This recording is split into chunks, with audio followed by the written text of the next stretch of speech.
Kalau bisa sih usaha bibitnya kita aja, yang lain Nggak, sebenarnya nggak apa-apa. Sebenarnya nggak apa-apa. Semakin banyak. sebenarnya usaha itu gimana kemasannya kan? Iya. Usaha itu ada sesuatu lah yang harus kita buat supaya orang tertarik ke sini.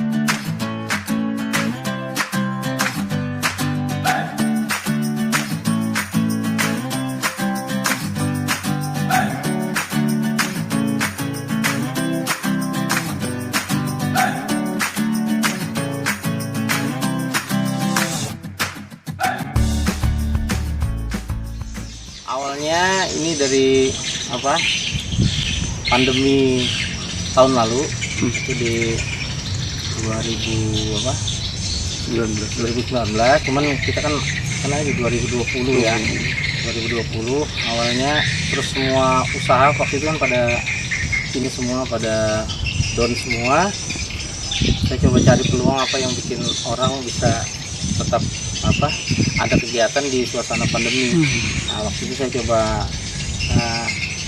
tanaman buah-buahan. Alhamdulillah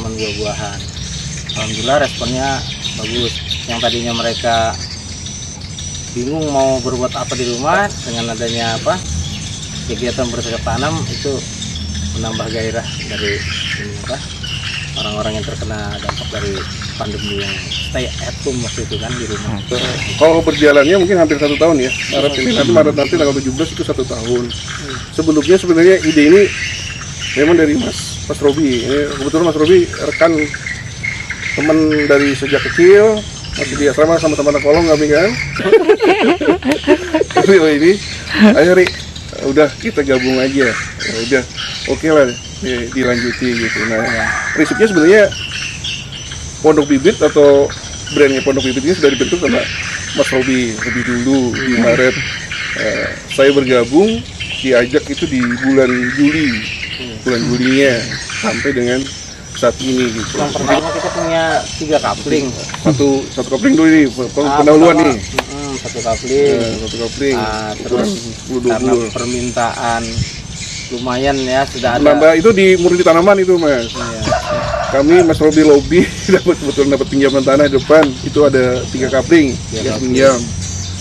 Baru kesini kita alhamdulillah bisa menambah sedikit ya, 3 kapling tanah sendiri, 2 kapling tambahan baru, 1 punya Mas Robi, 1 kita dipinjamin. Tadinya hutan ini. Waktu itu jeruk nagami. Jualannya gini dulu. Jadi untuk menambah imun pada saat corona, ya kan vitamin C sangat dibutuhkan. Jadi saya coba, memang waktu itu boomingnya jeruk nagami. Jeruk nagami itu jeruk yang bisa dimakan dengan kulitnya langsung dari Jepang itu luar biasa itu. Ini ada kita contohnya. Nih. Iya. Nah itu akhirnya permintaan tinggi, saya datangkan terus. Tadinya saya hanya orang ketiga, ngambil sama orang kedua, karena wah ini peluang harus dikembangkan nih, harus benar-benar saya jadi cari itu dalam waktu 1 bulan itu orang pertama penyedia bibit yang besar lah. Akhirnya saya dapat kontak temen di Jawa, alhamdulillah sampai sekarang berjalan. Kalau untuk tanaman buah Hampir insya Allah lah kalau 5.000-an ada, dan hampir semua jenis ada, dan kalaupun tidak ada yang pesan, insya Allah kita bisa dapat. Jambu kristal ini sama kelapa, yang bulan ini jambu kristal, kelapa itu durian Desember tahun kemarin itu yang Desember kencangnya. Sampai Januari itu durian permintaan sangat tinggi, sama kelapa hibrid yang genjah entok itu permintaan tinggi. Nah, karena kebetulan kita sistemnya untuk jambu kristal jadi besar, ada sistem pendampingan itu Pak. Jadi kita bukan hanya menjual tapi membantu juga dari kalau petani yang belum ada background sama sekali di tanaman itu, kita bantu untuk mempersiapkan lahannya, pemeliharaannya, plus dengan nanti hasilnya pun jika mereka kesulitan dalam pemasaran kita bantu juga gitu. Mereka itu punya ketertarikan ketika kita menjual, tapi tidak hanya menjual, berbagi informasi. Ketika misalnya jarak tanamnya, terus cara perawatannya, terus pemupukannya, yaitu mereka senang di situ. Jadi kita ada semacam berbagi informasi tentang tanaman itu. Gitu. Kadang mereka bertanya di kapan waktu saja mas, Iya. ya, kita layani itu gitu. Jadi malam dia ini terus nanti kirim share lewat WA, Pak ini kenapa, harus bagaimana, caranya bagaimana, kita bantu juga share lewat kita gitu, WhatsApp-nya gitu. Saya memang dari sekolah kan pertanian, SMK 2 lah sekarang, itu kan sekolah menengah teknologi pertanian ya. Iya. Iya. Jadi saya ambil jurusan usaha tani terpadu dulu. Kuliah ambil bidang agronomi juga. Jadi nyambung sebenarnya, cuman baru sekarang aja nyambung. Kemarin-kemarin yang dikerjakan juga bukan ini ya, bukan bidang saya, bidang yang lain, tapi nggak apa-apa lah, yang penting dapat aja lah. Nggak tahu pandeminya apakah berkah buat orang lain, ada yang mungkin ini bencana atau apa, tapi kami merasakan ada berkah di situ, jadi ya kita jalanin aja. Jadi udah keterusan sampai sekarang. Sekolahnya dari sekolah menengah pertanian juga, satu sekolah beda jurusan. Kalau Mas Robi tadi UTT, saya BTP, budidaya tanaman perkebunan. Terus saya kuliahnya juga di Politeknik, kebetulan di Samarinda, itu ngambilnya dia bukan di kehutanan, justru forester. Ya sejalan, sevisi semisi, dan kebetulan itu tadi kenal Mas Robi bukan hanya baru, dari kecil kami sudah teman baik gitu kan. Jadi alhamdulillah dipertemukan kembali dalam usaha ini, mudah-mudahan terus lanjut dan makin berkah lah. Sebenarnya konsepnya sama, jualan. Cuman pertama kalau dibilang strategis sih nggak juga, kita masuk ke dalam ini. Kan, yang ya, jadi ada sesuatu lah yang harus kita buat supaya orang tertarik ke sini, menjadi daya tarik. Apa itu ya kita buatkan tempat-tempat yang ya kayak di belakang ini sebenarnya kita jualan bunga, tapi kita susun rapi. Berapa kali berapa kali bongkar pasang ini supaya menarik aja. Intinya buah, ini kurang menarik. Geser buah, tanaman bunga miana semua. Rubah lagi. Konsepnya sama, nanti supaya orang betah kan, biasa kan masuk di media sosial Nah itu kita terbantu ketika orang berfoto di sini dimasukkan di media sosial. Walaupun kita tanpa pungutan loh ya. Artinya kita tempat konsepnya silakan foto sepuasnya gitu kan. Tapi kita lebih terima kasih lagi lewat foto-foto mereka ini jadi lebih dikenal di luar sana.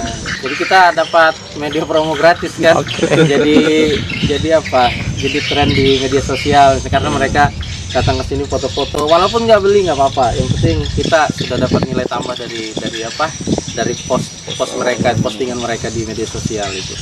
Cuma sebenarnya Mas, kalau saya boleh jujur ini sebagai rekan, saya beruntung punya rekan Mas Robi. Brandnya udah ini loh, udah oke gitu kan. Jadi sebenarnya kita punya kalau dalam bahasa biologi itu simbiosis. Saling menguntungkan. Kalau masalah hitung-hitungan pupuk, tanaman, jarak tanam, saya angkat topi, silakan ya. Tapi kalau untuk jualan ya ke saya. Jadi kita punya porsi masing-masing Mas. Jadi enak gitu. Karena tidak sedikit pembeli kita juga yang memberikan testimoni.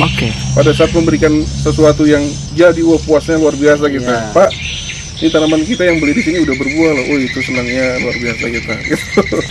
Nah, setelah itu baru kita merambah ke tanaman hias karena memang bunga kan lagi booming kan. Bunga lagi booming. Nah, tapi untuk persaingan penjualan tanaman hias ini kan karena kita kan pendatang baru nih. Jadi harus sambil celah. Kalau kita ikut-ikutan juga tanaman hias yang seperti umum jual, kayaknya kita nggak akan bisa karena mereka pengalaman tuh. Kita geser sedikit aja, tetap tanaman hias, kita geser ke tanaman kebutuhan taman. Jadi kami juga terima jasa pembuatan taman. Nah, seperti yang dilihat ini ada beberapa nih, Arjun Putri, Pandan Bali, dan Rombusa, Asoka. Nah, jadi kita lebih merambahnya ke tanaman-tanaman untuk kebutuhan taman. Lagi booming miana, bayam-bayaman. Oh yang ini ya, yang merah gini. Oh. Jenis tanaman apa Mas? Miana, bayam hias. Bayam hias. Ini kalau dalam 1 bulan ini aja kalau 1.000 lebih deh. Sudah. 1.000 lebih tanaman ini saya jual. Dan perawatannya juga tidak Perawatannya susah ya. tidak susah. Oke. Emang lagi booming nih. Kemarin kan di akhir tahun itu saya browsing tanaman-tanaman yang akan booming di 2021. Jadi kita Baca pasar baca pasarnya dari beberapa bulan. Nah, Indonesia banyak. Kita punya berapa? punya yang awal 30 tambah yang impor ini mungkin ada kurang lebih 40-an. Dan kita juga punya pondok di sini bisa untuk pertemuan, ya. Yang mau pakai pondok kita untuk pertemuan, mau liburan, makan-makan di sini sama keluarga, silakan. Di situ kita sediakan gratis free. Kalau saya menjadikan di desa saya pribadi dunia di desa Joni itu jadi jalur sentra buah, sentra hortikultura. Sudah membaca ada beberapa tempatnya kita Kebetulan jalur ya. jalur ya. Jambu kristal itu ada di Padang Pangrapan, Rantau Panjang, dan di Jone sendiri. Terus singkong pacar yang terkenal. Nah, di situ juga. Itu ada, dan satu Mas Aking hortikultura, hidroponik. Oh iya. Nah, hidroponik. Jadi satu jalur desa Jone ini nanti mau kita jadikan sentra buah ke depannya. Buat masyarakat Tanah Grogot khususnya dan masyarakat Kabupaten Pasir umumnya yang ingin mendapatkan bibit yang berkualitas, bergaransi, silahkan datang ke Pondok Bibit. Kita dampingi di sini ya, mulai dari awal penanaman sampai dengan pemeliharaan. Jangan malu-malu untuk datang ke Pondok Bibit.